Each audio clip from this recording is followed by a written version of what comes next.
Did you know that one of the first men to shape the idea of a united England actually started his journey in exile? Let me introduce you to King Egbert of Wessex, a ruler whose path to power was anything but straightforward. Egbert didn't begin as a mighty king.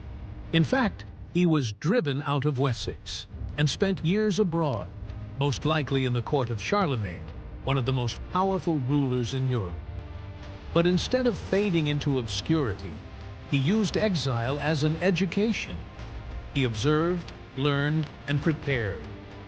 Then in 802, he returned and claimed the throne of Wessex. That alone is remarkable. But what he did next changed the political map of Anglo-Saxon England. At the time, Mercia dominated the south. For decades, no king could truly challenge him. But Egbert did. In 825, at the Battle of Ellendun, he defeated Mercia in a turning point that historians still talk about today. This wasn't just a victory, it broke Mercian control.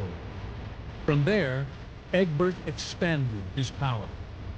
Kent, Sussex, Surrey, and Essex came under his influence, and even East Anglia acknowledged his supremacy. For the first time, one ruler held sway over most of southern England. People began to use an old title for him, Bretwalda, meaning ruler of Britain.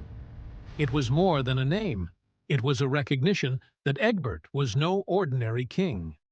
And while political rivals fell, new threats rose. Viking raids had just begun along the coast. Though the invasions were still sporadic, Egbert helped defend his realm during this first wave, keeping Wessex stable in uncertain times. He didn't stop there. He also asserted power to the west, pressuring the Welsh and extending Wessex influence further than ever before. By the time he died in 839, Egbert had done something extraordinary.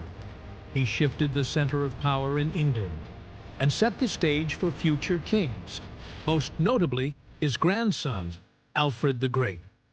So the next time you hear about English unity or the rise of the West Saxon dynasty, remember the king who started it all, not from a golden throne, but from exile.